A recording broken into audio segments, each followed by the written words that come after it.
ગુજરાતમાં ગ્રામ પંચાયતોની ચૂંટણી જાહેરાત થઈ ચૂકી છે। આજે બપોરે રાજ્ય ચૂંટણી પંચે પ્રેસ કોન્ફરન્સ યોજીને ચૂંટણી માટે જાહેરાત કરી છે।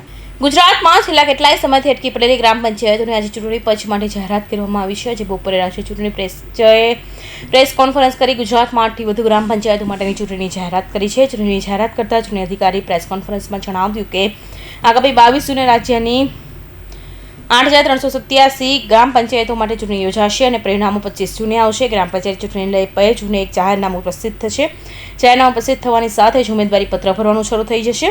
તાજા અપડેટ પ્રમાણે 9 જૂને ઉમેદવારી પત્ર ભરવાનો અંતિમ દિવસ રહેશે, જ્યારે 11 જૂને ઉમેદવારી પરત ખેંચવાનો અંતિમ દિવસ રહેશે। 9 જૂને ઉમેદવારી પત્ર ભરવાનો અંતિમ દિવસ રહેશે। 10 જૂને ઉમેદવારી પત્રની ચકાસણી થશે। 11 જૂને ઉમેદવારી પરત ખેંચવાનો અંતિમ દિવસ રહેશે।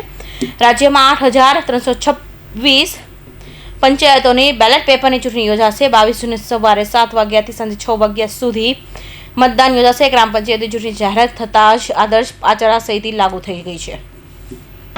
નમસ્કાર મિત્રો, રાજ્ય ચૂંટણી પંચ બધા મીડિયા મિત્રોની પ્રેસ બ્રીફિંગ માટે આવકાર કરીને જે ગ્રામ પંચાયતની ઇલેક્શન બાબતમાં મુખ્ય જાહેરાતો કરવાનું છે।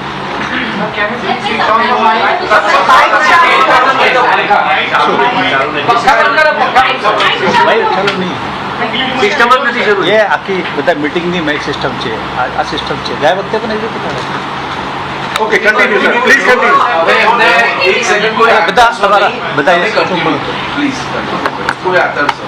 ગ્રામ પંચાયતની શેડ્યુલ બાબત વાત કરીશું, પછી બાકી અન્ય વ્યવસ્થા માટે વાત કરીશું। આજે અમે જે જાહેરાત કરી રહ્યા છે 8,326 જેટલા કુલ ગ્રામ પંચાયતની સામાન્ય ચૂંટણી અને પેટા ચૂંટણી બંને ભેગા થઈને અમે કરી રહ્યા છે। એના બાબતમાં આજે અમે એનાઉન્સ કરી રહ્યા છીએ જે જાહેરનામા 2 જૂન એટલે સોમવારે 2 જૂન 2025, ઉમેદવારી પત્ર ભરવાની છેલ્લી તારીખ સોમવારે 9/6/2025, ઉમેદવારોની પત્રોની ચકાસણી તારીખ મંગળવારે 10/6/25 અને ઉમેદવારી પરત ખેંચવાની છેલ્લી તારીખ બુધવાર 11/6/25, મતદાનની તારીખ અને સમય રવિવારે 22/6/25 સવારના 7 વાગ્યાથી સાંજે 6 વાગ્યા સુધી। પુનઃ મતદાન જરૂર હોય તો મંગળવારે એટલે 24/6/25, મતગણતરી તારીખ બુધવારે 25/6/25 અને ચૂંટણી પ્રક્રિયા પૂરું થશે 27/6/25। અને બાબતમાં આજે 8,300 જેટલા ગ્રામ પંચાયતની ચૂંટણી બાબતમાં અમે 2 તારીખે મતદાર યાદીની ડ્રાફ્ટ પ્રસિદ્ધિ કરવામાં આવેલ હતી। એની આખરી પ્રસિદ્ધિ ગઈકાલે કરવામાં આવેલ છે। એટલે ત્યાર પછી અમે જનરલી પ્રથા એવું છે મતદાર યાદીનું ફ્રીઝ કર્યા પછી ઇલેક્શન માટે અમે શેડ્યુલ નક્કી કરીને જાહેરાત કરવામાં આવે છે। તેમાં આજથી આજે 8,300 જેટલા ગ્રામ પંચાયતોમાં જ્યાં જ્યાં ચૂંટણી ચાલે છે ત્યાં આચારસંહિતા અમલમાં આવશે। આચારસંહિતા બાબતમાં 2021માં વિગતવાર કોમ્પ્રિહેન્સિવ ઇન્સ્ટ્રક્શન આપેલા છે, એ અમલમાં આવશે। અને પછી ગ્રામ પંચાયત ઇલેક્શનમાં જે નોટિફિકેશન વગેરે કામગીરી પહેલેથી અહીંયાથી ડેલિગેટ કરવામાં આવેલ છે પ્રાંત અધિકારીનું, જે જિલ્લામાં જે વિવિધ પ્રાંતોમાં જે કામ કરતા પ્રાંત અધિકારી જે SDM કહેવાય એનું અમે ડેલિગેટ કરવામાં આવેલ છે। નોટિફિકેશન પ્રાંત અધિકારી તરફથી કરવામાં આવશે। અને જે 2 ખાસ વસ્તુ છે એમાં 2 ચાઇલ્ડ નોર્મ અને એક ટોયલેટની જરૂરિયાત, જાજરૂની જરૂરિયાતવાળા, એ ગેરલાયકની નિયમમાં રાખવામાં આવેલા કારણે એનું એફિડેવિટમાં જરૂર નથી। એટલા માટે ગ્રામ પંચાયતમાં એફિડેવિટમાં આ પાર્ટ નહીં આવે, ખાલી એક સેલ્ફ ડિક્લેરેશન એકરાર પત્ર એક રજૂ કરવાનું હોય છે।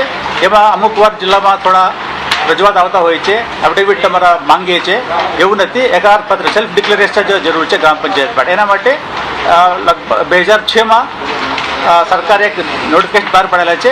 બાકી પંચાયત બાકી ઇલેક્શનમાં એફિડેવિટ જરૂર છે, આમાં એફિડેવિટ જરૂર નથી। અને જે ખર્ચની બાબત હોય તો ગ્રામ પંચાયતમાં જુદા જુદા વાર્ડની સંખ્યાના હિસાબે એ ખર્ચની જે એક્સપેન્ડિચર ઇલેક્શન એક્સપેન્ડિચરની બાબતમાં નિયમો નક્કી કરેલા છે. એમાં 12 વોર્ડ સુધી ગ્રામ પંચાયત હોય તો તેમાં સરપંચની ચૂંટણીમાં 15,000 ખર્ચ કરી શકે. 13 વોર્ડથી 22 વોર્ડ સુધી 30,000, 23 વોર્ડ ઉપરથી 45,000 અને વોર્ડ સભ્યો માટે કોઈ ખર્ચની બાબતમાં કોઈ નથી, જોગવાઈ નથી. અને આ ચૂંટણીમાં એપિક કાર્ડ લઈને મતદારો ઓળખાણ આપવાનું હોય છે મતદાન મથકે.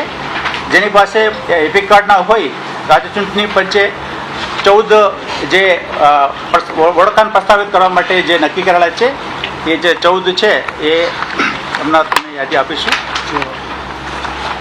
એ યાદી પ્રમાણે કોઈ પણ વસ્તુ, પાસપોર્ટ હોય, ડ્રાઇવિંગ લાઇસન્સ હોય, આધાર કાર્ડ હોય, એ બધા લઈને ત્યાં તેમના મતદારોની ઓળખ પ્રસ્થાપિત કરી શકાય, એના પરથી મતદાન કરી શકાય.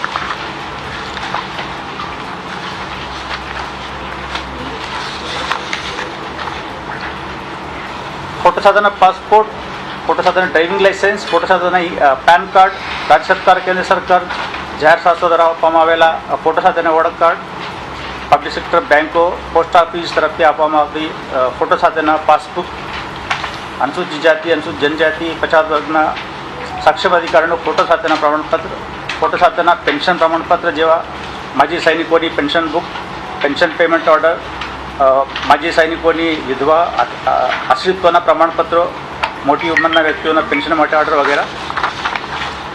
અને કેન્દ્ર સરકાર અને સરકાર દ્વારા આપવામાં આવેલી સ્વતંત્ર સૈનિકના ફોટો સાથેના ઓળખ કાર્ડ, ફોટો સાથેના હથિયારોની લાઇસન્સની પુરાવા, સક્ષમ અધિકારી દ્વારા આપવામાં આવેલા વિકલાંગ ફોટો સાથેનું પ્રમાણપત્ર, રાષ્ટ્રીય ગ્રામીણ રોજગાર નરેગાની ફોટોવાળી પ્રમાણપત્ર, કર્મચારી રાજ્ય વીમા યોજના ESIના સાથે આપેલા ફોટો સાથેના કાર્ડ. ગુજરાતમાં પાલિકા અને પંચાયતની ચૂંટણી બાદ ઓબીસી અનામતની અમલવારીને કારણે ગ્રામ પંચાયતની ચૂંટણી અટકી પડી છે. જોકે હવે ઓબીસી અનામતની રોટેશનની કામગીરી પૂર્ણ થતાં ચૂંટણીના માર્ગ મોકળો બન્યો છે. આ ઉપરાંત મહત્વની વાત એ છે કે પંચાયતોની ચૂંટણીમાં EVMનો ઉપયોગ થશે નહીં. તેમજ ઉલ્લેખનીય છે કે ગુજરાતમાં જ 4,000 ગ્રામ પંચાયતમાં 3 વર્ષ વહીવટદાર શાસન ચાલી રહ્યું છે, જેમાં વધુ 1400 પંચાયતોની મુદત 30 જૂને પૂર્ણ થઈ રહી છે.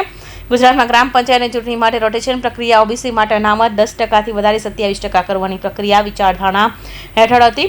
ત્યારે રાજ્ય સરકારી ઝવેરી કમિશનરની રચના કરી વિધાનસભા ગૃહમાં કાયદો પસાર કર્યો. આ કાયદાની લગતી પ્રક્રિયા પૂર્ણ નહીં થતાં ગ્રામ પંચાયતોની ચૂંટણી લાવવામાં આવી હતી, પરંતુ હવે તમામ જિલ્લા કલેક્ટરોની સરપંચ સહિતની પદો માટે રોટેશન જાહેર કરવાના આપવામાં આવી છે. કૌશિક પટેલનો report, Hind TV news, Surat.